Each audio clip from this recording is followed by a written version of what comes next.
Hey folks, Dr. Gerstmar from Aspire Natural Health. Hope you're having a fantastic day. Kind of windy as I sit here watching my kids play at the playground. One of the joys of having a little free time, vacation time, is being able to slow down and spend some more time with the kids and let them have fun stuff like this. Well, I just wanted to talk about a short topic today, and that is, can fads be useful? So we hear about a lot of things as they break and they blow up, and then they kind of derogatorily get labeled fads, and a lot of people just kind of want to throw the baby out with the bathwater. And the most recent example I see of this is CBD, right? The marijuana extract. As we were in the airport the other day catching our plane, happened to walk by and saw that one of those little stores in the airport was advertising CBD. And something has really blown up and gone mainstream when you can find it in the airport. Now, CBD is interesting. Right, again, an extract of marijuana. Finally, science and the general public is coming to see that marijuana or cannabis can have legitimate and very useful medical effects. And we're finally starting to really study it and understand better. Now, we've seen marijuana and CBD have really beneficial effects for quite a few people, but it's definitely blown up now and become a fad. And, having practiced medicine now for more than a decade, certainly seen my share of fads come and go. And some of them, are truly just kind of faddy. Now, one of the things about a fad is the effects get generalized. Instead of saying, hey, this is a useful thing, it can help a lot of people, it suddenly becomes this thing is a miracle cure and everyone needs to take it, right? And the two most recent examples, we've got CBD as one of them. The other is the keto diet, right? Everybody should be on a ketogenic diet and carbs are poison.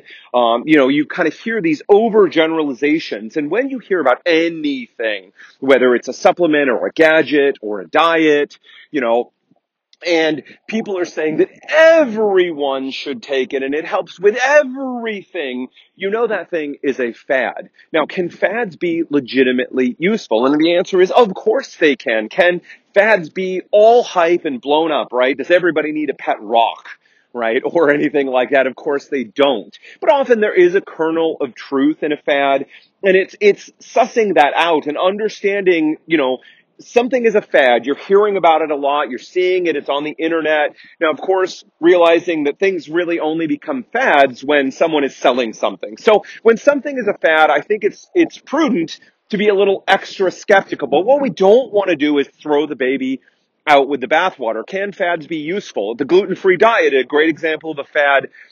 It feels like it's mostly dying out now, but can gluten-free diets be useful for many people? Yes. Well, if you listen to yesterday's podcast, we talked a lot about context, and that is the critical piece here in understanding whether a fad, there's any legitimacy or usefulness to a fad is understanding context. Now, of course, as we've said here, when something becomes a fad, we lose that context. Understand that there's almost nothing other than the basic and foundational health habits. What are those? Eating well, eating nutritious food that's not harmful for you, getting enough sleep at night, staying active, moving your body, managing your stress, cultivating healthy relationships and connections in your life, living with a sense of purpose. Those are the foundational pieces. Those are legitimately useful to every human being. But of course, within each one of those, context matters, and what the specifics of each one is going to look like is going to be different from person to person to person. So when we take something like the keto diet, which can be very helpful for certain conditions and issues, and we blow it up and say everybody needs to do it, we know we've got a problem there because there's no context. Likewise, CBD is anti-inflammatory, it's calming to the brain, has many useful properties. It's useful in a lot of conditions, but when we say everyone needs to be taking it, we know again we've lost context, and that's not true. So the key here in understanding whether there's validity in a fad is understanding the context behind it. The idea, again, that it's useful for everyone, not True. But does that mean it can be useful for you? Yes. So there we go. We don't need to throw fads out automatically because they are a fad, but we need to understand that because something has become a fad, the sense of context there has been lost. And whether it makes sense for us to use that thing, again, whether it's a gluten-free diet, a keto diet, CBD, or any other fads that have been or will come along, no. They're not as great as the people pushing the fad want you to believe, but that doesn't mean they may not be right for you. Remember, context is king, and that thing may be right for you. We've seen a lot of useful benefit for many people in CBD. Now, assuredly, we'll see this trend, this fad die out, whether it's a month from now or a year from now, and then you'll remember, oh gosh, remember when CBD was this big giant thing, right? Whether it's a fad or not does not mean it is or isn't useful for you. That's where context in your situation is really going to come into play. Okay, so I hope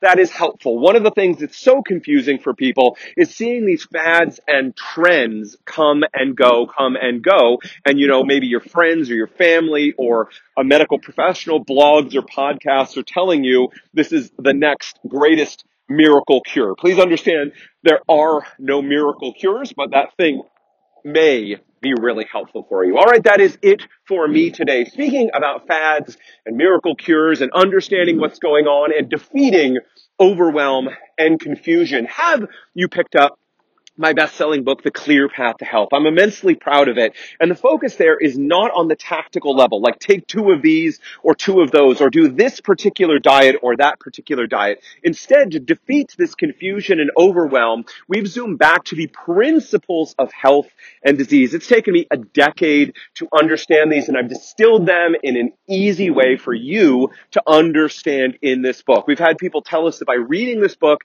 they've been able to banish confusion, misunderstanding, and really truly understand what's going on in their health, what's made them sick, and what they need to do to get better. So if you have not checked out the book, I invite you, please go to www.aspirenaturalhealth.com/book and get your copy. That's aspirenaturalhealth.com/book. All right, folks, that is it for me today. Hope you're having a wonderful day. Take care.